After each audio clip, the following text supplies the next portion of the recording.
নিত্য নতুন ভিডিও পেতে বিজ্ঞান চর্চা চ্যানেলটিকে সাবস্ক্রাইব করো, ভিডিও ভালো লাগলে লাইক করো এবং নিজেদের বন্ধুদের মধ্যে শেয়ার করো। ধন্যবাদ।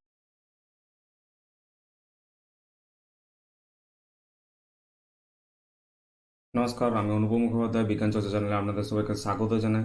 আজকে আমরা ক্লাস 12 এবং নিটকে সামনে রেখে এনসিইআরটির লাইন বাই লাইন আমরা আলোচনা করছি এই সিরিজের মধ্যে। তো আজকে আমরা যে টপিকটার সম্বন্ধে আলোচনা করবো সেটা হচ্ছে হিউম্যান রিপ্রোডাকশন বা মানুষের জনন। আজকে এটা এই সিরিজের হবে দ্বিতীয় ভিডিও। আজকে আমরা যেটা 42 থেকে 44 পাতা পর্যন্ত আলোচনা করব। চলো দেখা যাক কি আছে। আচ্ছা, প্রথম পার্টে আমরা এইখানে এইটার সম্বন্ধে আমরা আলোচনা করে নিয়েছি। আজকে আমরা যেটা আরম্ভ করবো সেটা পুংজনন তন্ত্র। তখন কি বলছে, মানব দেহে পুংজননতন্ত্রটি শোনি অঞ্চলে বা পেলভিস রিজিয়নে আমাদের আছে। এই গ্রন্থি অবস্থান করছে। আমরা পরের যখন ছবি দেখবো সেই ছবিতে আমরা এটা দেখতে পাবো। তো আমাদের যে জননতন্ত্র আছে পুরুষের, সেটা কি হচ্ছে, এটি একটি আনুষঙ্গিক গ্রন্থি, একজোড়া শুক্রাশয় গ্রন্থি এবং বাহ্যিক যৌনাঙ্গ নিয়ে গঠিত। তাহলে আমরা প্রথমে পুং জননতন্ত্রকে আমরা কটা ভাগে ভাগ করতে পারি। তো এখানে লিখছি পুং জনন তন্ত্র, তাকে আমরা 3 ভাগে ভাগ করতে পারি, 3টা অংশে বিভক্ত করি। একটা হচ্ছে প্রধান যৌনাঙ্গ,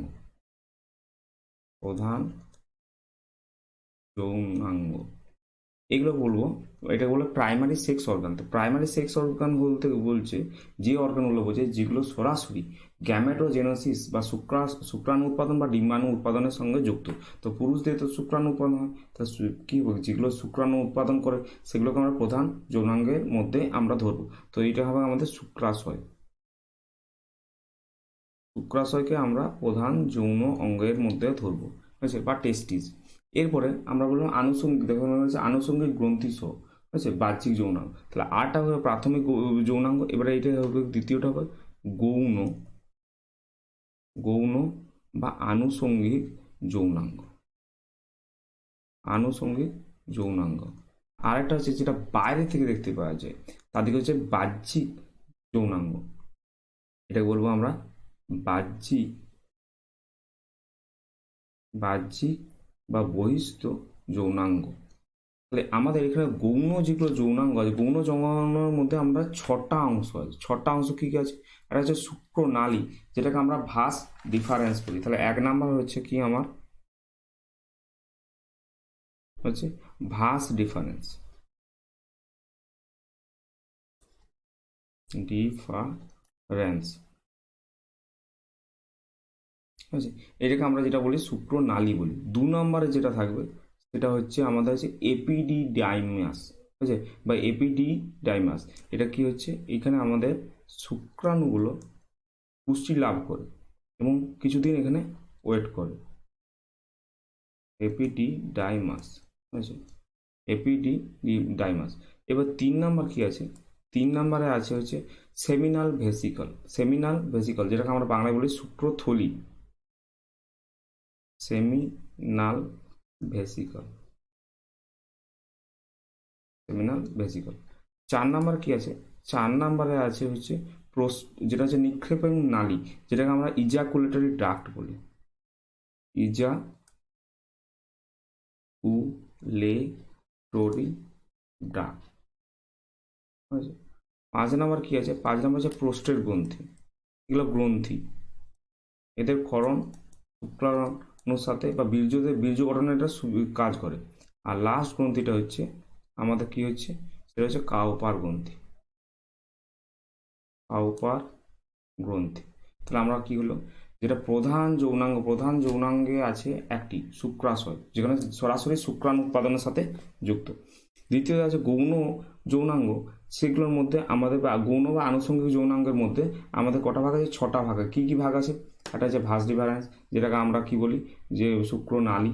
তারপরে এপিডিডিয়ামাস কিছু বলা হয় না, এপিডিডিয়ামাসই বলা হয়। সেমিনাল ভেসিকল, যেটাকে বলে শুক্রথলি। তারপরে আছে নিক্ষেপণ নালী বা ইজাকুলেটরি ডাক্ট। তারপরে আছে প্রোস্টেট গ্রন্থি এবং কাউপার গ্রন্থি, এই দুটো গ্রন্থি।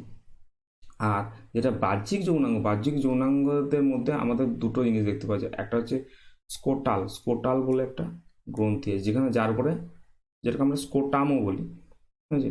এটার মধ্যে আমাদের শুক্রাশয় অবস্থান করে। আর একটা হচ্ছে বাইরে থেকে যেটা দেখতে পাচ্ছি পুরুষ যৌনাঙ্গ, সেটা বলে পেনিস বা শিশ্ন, তালাশয় শিশ্ন, ঠিক আছে, দেখতে পাই। দেখো এখানে লেখা আছে তারপরে, আর জন্য শুক্রাশয় উদর গহ্বরের বাইরে একটি থলিতে অবস্থান করে, যাকে বলা হয় স্কোটাম। তো এবারে আমি এই যে এই স্কোটামের মধ্যে থাকে, যখন যখন কোনো একটা বাচ্চা শুক্রাশয় তৈরি হয়, তখন কিন্তু উদর গহ্বরে তৈরি হয়। কোথায় তৈরি হয়? উদর গহ্বরে। উদর গহ্বরে তৈরি হওয়ার পর যখন গ্যাস্ট্রেশন পিরিয়ড বা যখন তার কি বলবো গর্ভকালের যে 3 নম্বর মাস, 3 নম্বর উইক, থার্ড উইকে শুক্রাশয় আস্তে আস্তে নামতে আরম্ভ করে, উদর গহ্বর থেকে নামতে আরম্ভ করে। ইঙ্গুইনাল ক্যানেলের মাধ্যমে যখন 7 মাস হয়, 7 মান্থে, ঠিক আছে, 7 নম্বর মাসে কি হয়, এরা এই শুক্রাশয় উদর গহ্বর থেকে সম্পূর্ণরূপে স্কোটাম বা এই যেটা হচ্ছে থলি, এই থলিতে এসে অবস্থান করে। এবং এই যে স্কোটাম আছে, এই স্কোটামটা হচ্ছে 7টা লেয়ার নিয়ে গঠিত। কটা? 7টা চামড়ার লেয়ার নিয়ে গঠিত স্কোটাম একটা থলি। চলো আমার পিছনে যে পেজে যায় তারা বুঝতে পারবো। দেখো এখানে এই যে স্কোটাম থলি, ঠিক আছে, এটা দেহের বাইরে আছে। আর এইখানে এই যে যেটা দেখতে পাচ্ছ, এটা হচ্ছে শিশ্ন, এইগুলো হচ্ছে বাইরে থেকে দেখতে পাচ্ছ। এই দুটো জিনিস বহিস্থ। আচ্ছা, এইখানের মধ্যে, এই বহিস্থর মধ্যে এখানে শুক্রাশয় বাইরে থেকে, শুক্রাশয় ভিতরে থাকে, যেটা প্রধান যৌন অঙ্গ। আর তারপরে যে এখানে যে বাকিগুলো যেগুলো দেখতে পাচ্ছ, তখন এখানে দেখতে পাচ্ছ সেমিনাল ভেসিকলকে দেখতে পাচ্ছ, আচ্ছা, ভাস ডিফারেন্স দেখতে পাচ্ছ, প্রোস্টেট গ্রন্থিকে দেখতে পাচ্ছ, ঠিক আছে। আর তার মধ্যে এখানে আছে এই যে কাউপার গ্রন্থিকে বাল্বো ইউরেথাল গ্রন্থি বলা হয়। আচ্ছা, এই নিক্ষেপের নালী, ইজাকুলেটেড ডাক্ট, এখানে সবগুলো তুমি একটা গ্ল্যান্সে সব দেখতে পাচ্ছ। এবারে এই যে থলিটার কাজ কি? এই থলিটা হচ্ছে এইখানে যে শুক্রাণু উৎপাদন, আমাদের দেহের যে তাপমাত্রা থাকে না, তার যে স্কোটামের তাপমাত্রা কত ডিগ্রি কম থাকে? 2 থেকে 2.5 ডিগ্রির মতো কম থাকে, ঠিক আছে। এই কম থাকার কারণ কি হচ্ছে? কারণ কি, এখানে আছে আমাদের একটা দুটো শিরা স্তর আছে, হচ্ছে ভেনাস শিরা, বা যেগুলো আমরা ভেন বলি। এখানকে প্যাম্পিনিফর্ম,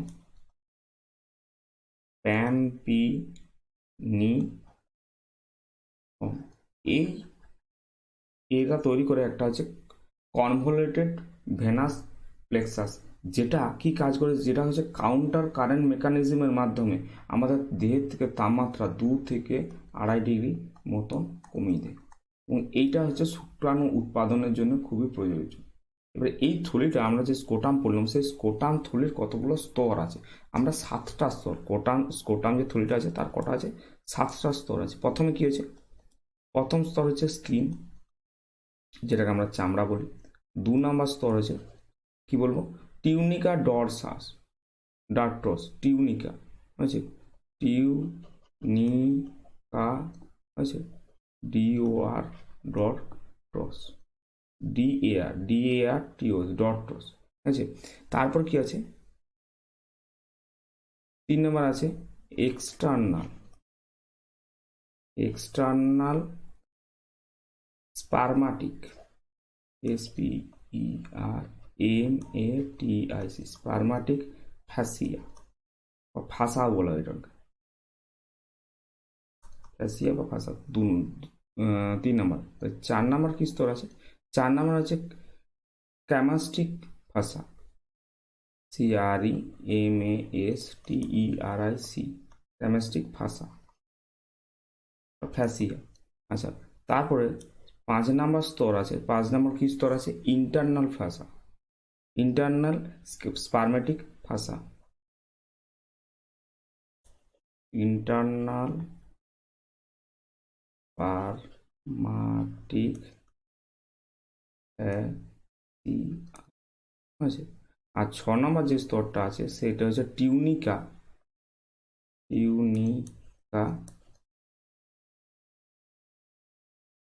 ভ্যাজাইনালিস, এই স্তরটা। এবার এই স্তরটা, এটা তো 6টা স্তর হলো, তো আমি বললাম 7টা স্তর, এখানে 6টা স্তর হলো। এই যে লাস্ট যে স্তরটা আছে, এইটা আবার 2টো স্তরে বিভক্ত। একটা হচ্ছে ভিসেরাল, যেটা হচ্ছে অন্তঃস্থ,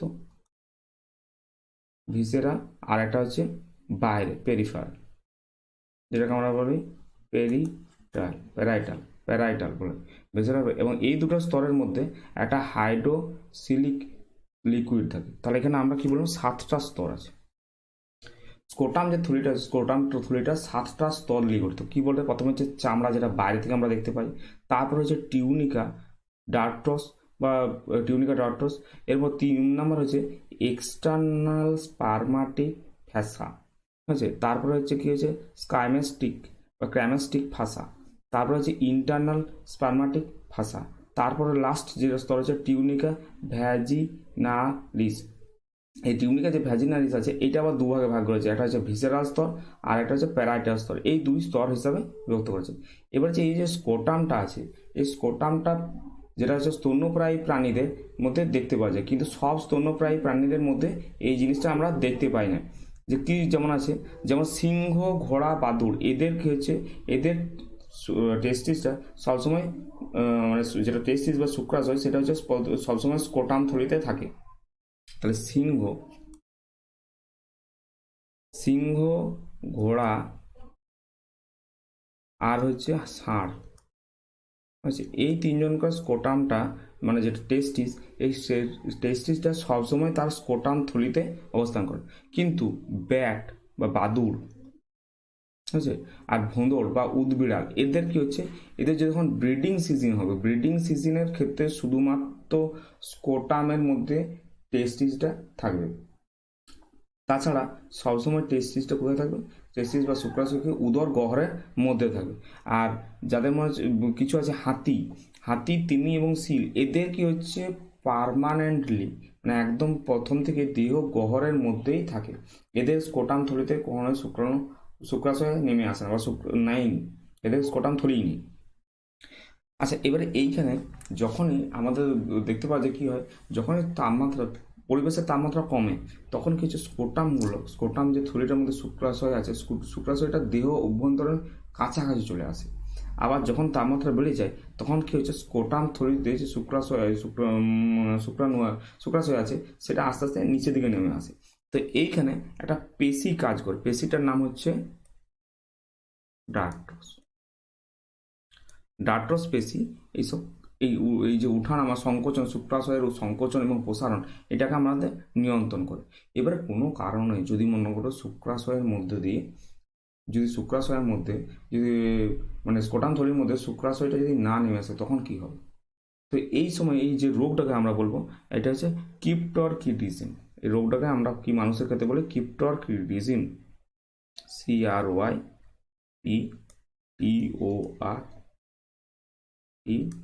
ডিজম। এটা খুব ইম্পর্টেন্ট রোগ, এটা কিপ্টরকিডিজম। প্রথম ক্ষেত্রে ডাক্তার কিছু বলেন, ডাক্তার প্রথম বলে ওয়েট করতে।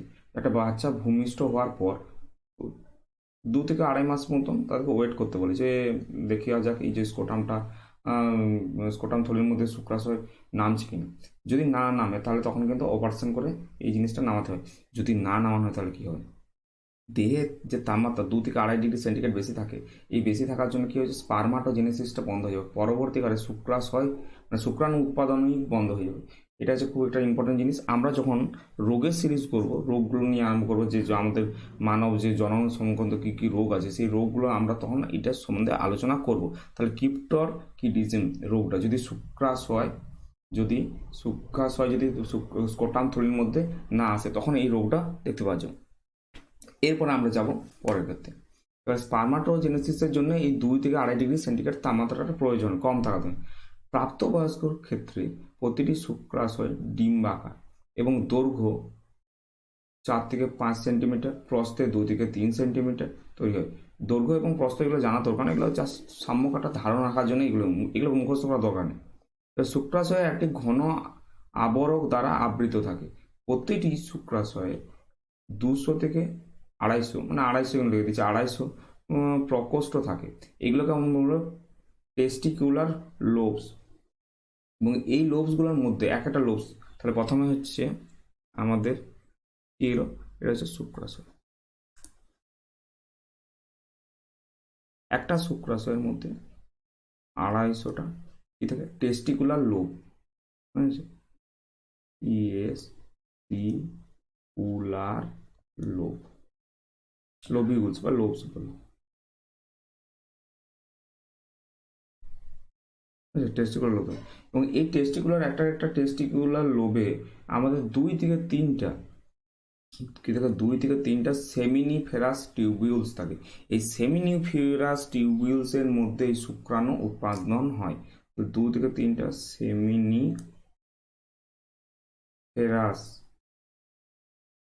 নালিকা বা টিউবিউলস থাকে।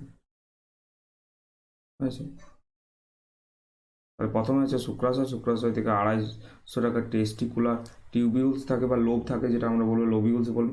এবং এই প্রত্যেকটা লোবিউলসের মধ্যে 2 থেকে 3টে আমাদের সেমিনিফেরাস টিউবিউলস থাকে, এবং প্রত্যেকটা সেমিনিফেরাস টিউবিউলে শুক্রাণু উৎপাদন হয়। খুব ইম্পর্টেন্ট কোশ্চেন, যে শুক্রাণু মানবদেহে শুক্রাণু কোথায় তৈরি হয়, সেটা হচ্ছে সেমিনিফেরাস টিউবিউলে তৈরি হয়। এবং প্রতিটি সেমিনিফেরাস টিউবিউলের অন্তর্গতে 2 রকমের কোষ থাকে। আরও এটা খুব ইম্পর্টেন্ট, এদের কি হয়, পুরুষ জার্ম কোষ, যেটা স্পার্মাটোগোনিয়া। এই স্পার্মাটোগোনিয়াটাকেই আমরা বলি শুক্রমাতৃ কোষ। এবং তার সঙ্গে থাকে সার্টোলি কোষ। এই সার্টোলি কোষটা কোথা থেকে এলো? সার্টোলি কোষটা খুব ইম্পর্টেন্ট। সার্টোলি কোষটা একজন ইতালিক হিস্টোলজিস্ট, কি নাম হয়েছে, এনরিচো সার্টোলি, হয়েছে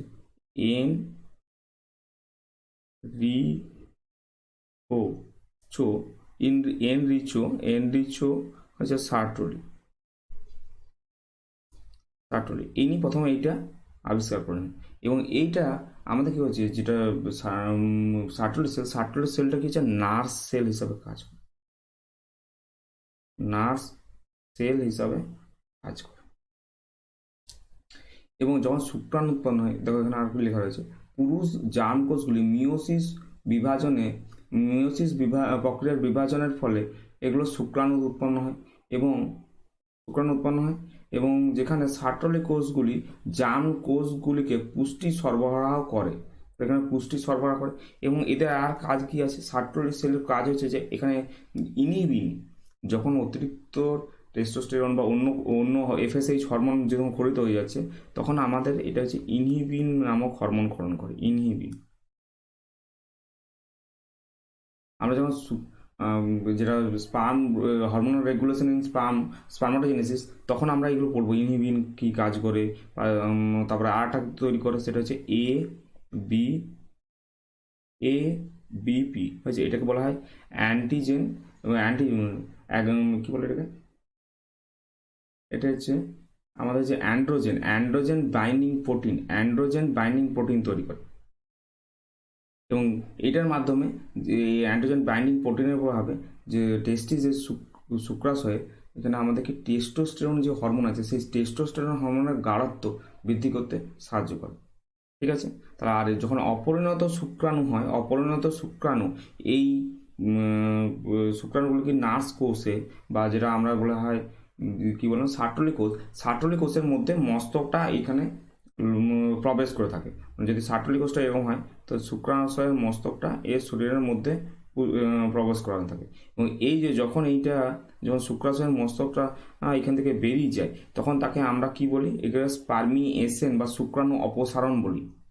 এগুলো পরবর্তীকালে আমরা আরও অনেক ডিটেলসে আলোচনা করবো। তো এবার হলো এইখানে রয়েছে পুষ্টি শোষণ করে।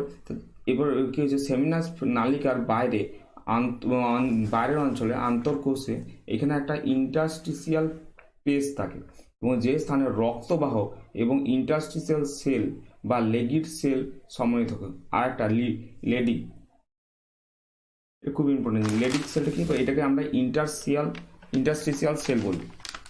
এইটা একজন বিজ্ঞানী আবিষ্কার করেছেন। এটা হচ্ছে একজন জার্মানির বিজ্ঞানী আবিষ্কার করেছেন, এবং এই জার্মানির বিজ্ঞানী তিনি এই কোষটার উপর নাম দিয়েছেন। এবং এইখানে যেটা হয়, এখানে আমাদের যে সংশ্লেষিত হয়, এখানে সংশ্লেষিত বা ক্ষরিত হয় টেস্টিকুলার হরমোন, এবং এইগুলোকে আমরা অ্যান্ড্রোজেন বলি। এই অ্যান্ড্রোজেনের প্রভাবে আমাদের যেগুলো যৌন লক্ষণ প্রকাশিত হয়। ঠিক আছে, তাহলে এবারে এখানে আমরা যদি শুক্রাশয়ের মধ্যে নালিকাগুলো যদি আমি পড়ি, তাহলে শুক্রাশয়ের নালিকাগুলো বলবো, তাহলে প্রথমে আমাদের তৈরি হয় যে শুক্রাশয় থেকে সেমিনিফেরাস নালিকা, সেমিনিফেরাস নালিকা থেকে রেটি টেস্টিস। এখানে একটা ছকে লিখলে ভালো হয়, তো এখানে আমি লিখি সেমিনিফেরাস নি এ রাস নালিকা, নালিকা থেকে শুক্রাণুগুলো যায় রেটি টেস্টিস, আর এটি রেটি টেস্টিস। আচ্ছা, রেটি টেস্টিস থেকে যায় ভাষা ইফারেন্সিয়া, ই এফ এফ ই আর ই এন টিয়া, ভাষা ইফারেন্সিয়া। ভাষা ইফারেন্টিয়া থেকে পা যায় এটা এপিডিডাইমাসে,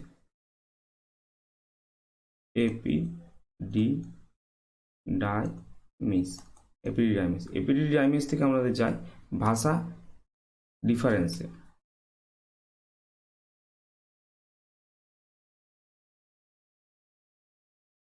ভাষা ডিফারেন্সে যায়।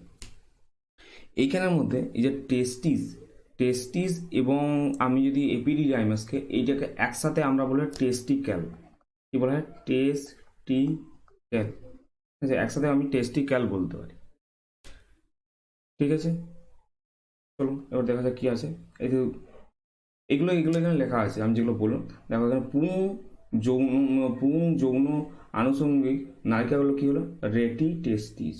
প্রথম হচ্ছে রেটি টেস্টিস, তারপরে হচ্ছে ভাষা ইফারেন্সিয়া, তারপরে হচ্ছে এপিডিডাইমিস, ভাষা ডিফারেন্স। এগুলো থেকে আমরা ছবি থেকে আমরা দেখতে পাবো, এখানে যে ছবিটা আছে সেই ছবিতে আমরা দেখতে পাবো। ছবিটা দেখি, এটা হচ্ছে একটা টেস্টিকুলার লোবিউলস। আমরা বলেছিলাম একটা টেস্টিসের মধ্যে 250 টাকা যেটা টেস্টিকুলার লোবিউলস থাকে।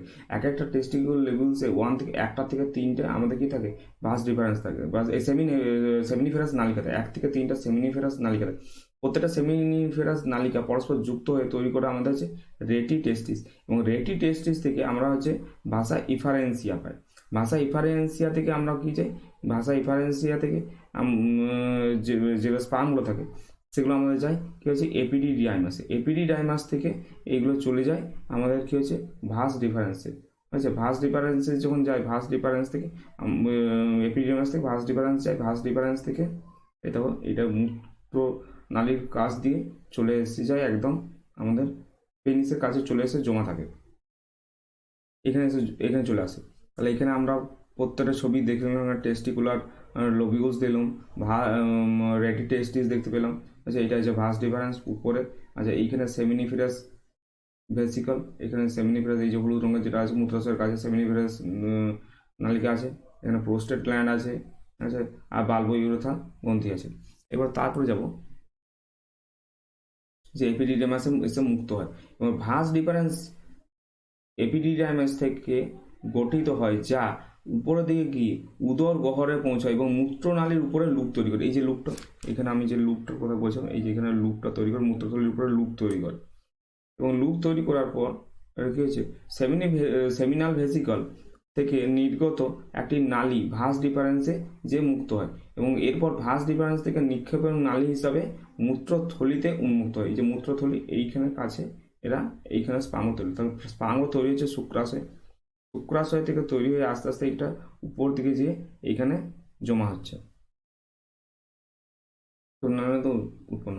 এবং এখানে কি হচ্ছে যে নালিকাগুলি শুক্রাশয় থেকে উৎপন্ন শুক্রাণুগুলিকে জমা রাখে এবং এখানে নালীর মধ্যে দেহে পরিবাহিত হয়।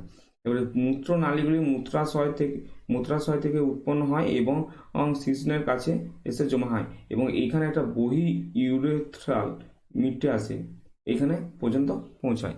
এরপর চলে যাবো আমরা পরের পেজে। পরের কি বলছে দেখো, পুরুষের থেকে শিশ্ন একটি হচ্ছে, পুরুষের ক্ষেত্রে শিশ্ন হচ্ছে বাহ্যিক যৌনাঙ্গ। এখানে একটা বিশেষ কলা দ্বারা গঠিত, যা শুক্রাণুর নির্গমনকে সহজতর করে এবং দৃঢ় করতে সাহায্য করে, এবং লিঙ্গের প্রান্তটাকে আমরা বলি গ্ল্যান্স পেনিস। আমরা যদি ছবিটা দেখি তার 8 লাইন আছে এখানে। গ্ল্যান্স পেনিসে একটি পাতলা ভাঁজযুক্ত একটা চামড়া দিয়ে ঢাকা থাকে, তাকে বলে ফোর স্কিন। ঠিক আছে, এটা খুবই ফোর স্কিন গ্ল্যান্স পেনিস। একবার ছবিটা দেখলে আমরা এগুলো সব ডিটেলসে বুঝতে পারি। দেখো এইখানে এইটা পুরোটা শিশ্ন, আচ্ছা, এই নিচে চলে পড়ি তাহলে ভালো বুঝতে হবে। এইখানে এটা হচ্ছে পুরোটা শিশ্ন, ঠিক আছে। এইখানের মধ্যে এই যে উপরে যে এটা ত্রিভুজের মতো অংশ আছে, এইটা হচ্ছে ট্রান্স পেনিস। আর এই যে এইখানে যে চামড়াটা আছে এটাকে আমরা ফোর স্কিন বলবো। চলো দেখা যাক পরে কি আছে। এই যে মানুষের ক্ষেত্রে যেটা আনুষঙ্গিক গ্রন্থিগুলি হলো কি হচ্ছে এক জোড়া শুক্রথলি, একটি প্রোস্টেট গ্ল্যান্ড এবং একটি বাল্বো ইউরেথাল গ্রন্থি। এবারে আমরা এখানে দুটো গ্রন্থি পেলাম, একটা হচ্ছে প্রোস্টেট গ্রন্থি আর একটা হচ্ছে বাল্বো ইউরেথাল গ্রন্থি, ঠিক আছে। আর একটা পেলাম সেমিনাল ভেসিকল। তাহলে আমরা প্রত্যেকটা এখানে জিনিস সম্বন্ধে একটু আলোচনা করি। প্রথমে আমরা যেটা আলোচনা করব 1 নম্বরে, এইটা হবে সেমিনাল ভেসিকল। সেমিনাল ভেসিকল খুব ইম্পর্টেন্ট জিনিস, ঠিক আছে। এখানে লিখে দিলাম আমি সেমিনাল ভেসিকল। এটা কি করে, এটা যে বীর্য তৈরি, এটার প্রথমত জোড়া গ্রন্থি, মানে এটা আমাদের মানুষের ক্ষেত্রে দুটো আছে, এক জোড়া গ্রন্থি, এক জোড়া, ঠিক আছে। এইখানে ভাস ডিফারেন্সের সঙ্গে এটা যুক্ত থাকে এবং যেটা স্পার্ম তৈরি হয় বা বীর্যের বা সিমেন্সের 60 থেকে 70% তৈরি করে এই অণু। এইখানেই আমাদের পাওয়া যায় ফ্রুক্টোজ। ফ্রুক্টোজ ফ্রুক্টোজ কি করে, ফ্রুক্টোজ বা গ্যালাক্টোজ পাওয়া যায়। ফ্রুক্টোজটা হচ্ছে শুক্রাণুর যেটা হচ্ছে গতি বা শক্তি উৎপাদনের সময় এই যে ফ্রুক্টোজটা তারা খাদ্য হিসেবে ব্যবহার করে। এবং কোনো মহিলা ধর্ষিত হয়েছে না হয়নি, তা সেটা কিন্তু এই সুক্রোজ টেস্টটা, তার যোনি থেকে যদি সুক্রোজটা পাওয়া যায় তাহলে কিন্তু তার শরীরে স্পাম গেছে বা ধর্ষণের ক্ষেত্রে এটা একটা টেস্ট করা হয়। কিন্তু ফ্রুক্টোজ কিন্তু মহিলা দেহে তৈরি হয় না, যৌনিতে দেখতে পাওয়া যায় না। আচ্ছা, তাছাড়া কী কী আছে, ফ্রুক্টোজ আছে, ফ্রুক্টোজের সঙ্গে তার সঙ্গে আছে ফাইবিনোজেন আছে, আর প্রোস্টাগ্ল্যান্ডিন উৎসেচক আছে, একটা হরমোন। এটা কি করে, এইটা আমাদের যখন স্পামগুলো যায়, শুক্রাণুগুলো যায় যোনির মধ্যে, তার মুভমেন্ট করতে সাহায্য করে। এবং সেরিব্রাল সার্ভাইকাল যেটা থাকে, ঠিক আছে, সেখানে যে মিউকাস থাকে, মিউকাসের মধ্যে রাস্তা তৈরি করতে সাহায্য করে। এরপর আমরা যেটা 2 নম্বর গ্রন্থি সম্বন্ধে আলোচনা করব সেটা হচ্ছে প্রোস্টেট।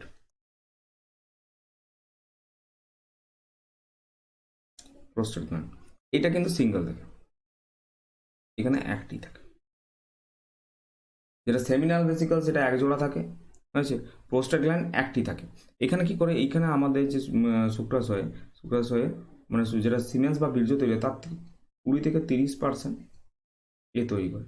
এখানে কি কি থাকে, এখানে বিভিন্ন রকম ধাতু থাকে, ক্যালসিয়াম থাকে, ফসফেট, এগুলো খরিত হয়। Calcium, phosphate, citrate, protein, enzyme এগুলো তৈরি করে। এবং এইগুলোর মধ্যে যেটা আমাদের কি কাজ করে, এটা স্পাম মোটিলিটি, যাতে স্পামগুলো গতিসম্পন্ন হয়ে এগোতে পারে তার জন্যে সাহায্য করে। যদি কোনো কারণে যদি প্রোস্টেট গ্ল্যান্ডকে আমরা যদি কেটে বাদ দিয়ে দিই তাহলে কিন্তু স্পামগুলো বা শুক্রাণুগুলো কিন্তু ও আর এগোতে পারবে না এবং এইটা হচ্ছে স্পাম মোটিলিটিটা কিন্তু হ্রাস করে দেবে, ঠিক আছে। দেখো এইখানে আমাদের যে সার্টলি সেল যে ছবিটা আছে সেই ছবিটার মধ্যে আমরা এখানে দেখতে পাবো যে এটা হচ্ছে সেমিনাল ভেসিকাল নালিকার মধ্যে একটা ছেদ চিত্র।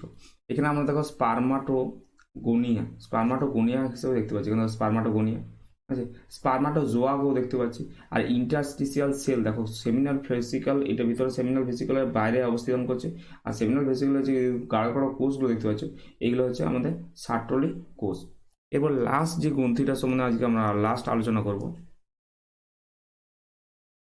সেটা হচ্ছে কি, 3 নম্বর গ্রন্থিটা কি আছে, 3 নম্বর গ্রন্থিটা আছে আমাকে বাল্বো ইউরেথাল গ্রন্থি। এটাকে আমরা কাউপার গ্রন্থি বলি, কাউপার গ্ল্যান্ড।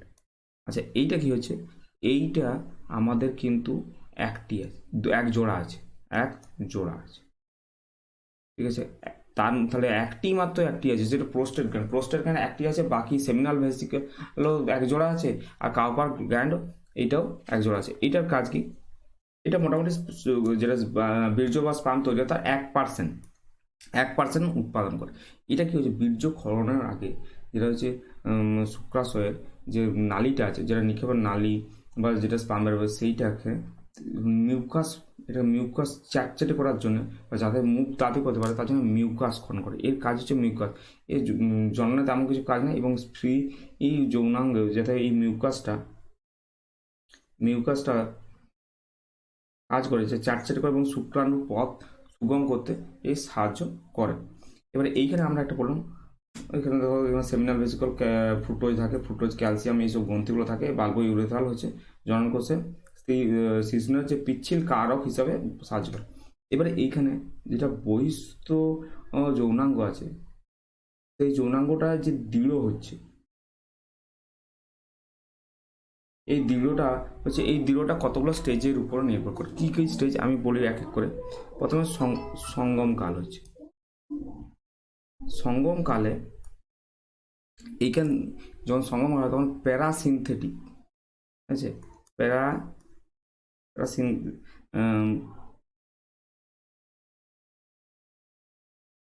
প্যারাসিম্প্যাথিক আছে, প্যারাসিম্প্যাথিক এই নার্ভটা অ্যাক্টিভ হয়। প্যারাসিম্প্যাথিকটা অ্যাক্টিভেট হওয়ার পর এইখান থেকে আমাদের এনো বা নাইট্রিক অ্যাসিড নয়, এটা অক্সাইড আচ্ছা, এনো, এইটা একটা গ্যাসীয় হরমোন তৈরি হয়, এবং এইটা গ্যাসীয় হরমোনের প্রভাবেই এইখানে আমাদের কি হয়, একটা এটা বলো CGMP, এটা খরিত হয়। এটা খরিত হওয়ার পর এখানে যে ভ্যাসো ডায়ালেশন হয়েছে, ভ্যাসো ডায়ালেশনের পর এখানে যেটা শিশ্ন আছে সেইখানে কি হয়েছে, যে স্পঞ্জি কলা আছে, সেই স্পঞ্জি কলার সাইনাসে রক্তপূর্ণ হয়। স্পঞ্জি কলার যে সাইনাসে রক্ত জমতে আরম্ভ করে, এবং রক্ত জমার পরে সেই জিনিসটা দৃঢ় হয়। ঠিক আছে, তাহলে আমরা কি বললাম, প্রথমে যে সঙ্গমকালে কি হয়, প্যারাসিম্প্যাথিক নার্ভরা অ্যাক্টিভ হয়। নার্ভরা অ্যাক্টিভ হলে কি হয়, নাইট্রিক অক্সাইড বা এনো গ্যাস একটা গ্যাসীয় হরমোন খরিত হয়। গ্যাসীয় হরমোনটা খরিত হওয়ার পরে CGMP খরিত হয়। CGMP থেকে ভ্যাসো ডায়ালেশন হয়, যার পরে সাইনাসের মধ্যে রক্ত প্রবেশ করার পর এটা দৃঢ় হয়ে যায়। ঠিক আছে, এটা এই স্টেজে থাকে। আজকের মতো এই পর্যন্তই। যদি ভালো লাগে তাহলে ভিডিওটা লাইক করো, সাবস্ক্রাইব করো, চ্যানেলটিকে সাবস্ক্রাইব করো, এবং নিজের বন্ধুদের মধ্যে এটা স্প্রেড করো বা ছড়াও। এবং আমরা পরবর্তীকালে যখন পরে ভিডিও করব, আমরা এটার যেটা হরমোন রেগুলেশন এবং স্ত্রী জননতন্ত্র সম্বন্ধে আলোচনা করব। তাই যদি ভিডিওগুলো দেখতে হয় তাহলে চ্যানেলটাকে সাবস্ক্রাইব করে থাকো। নমস্কার।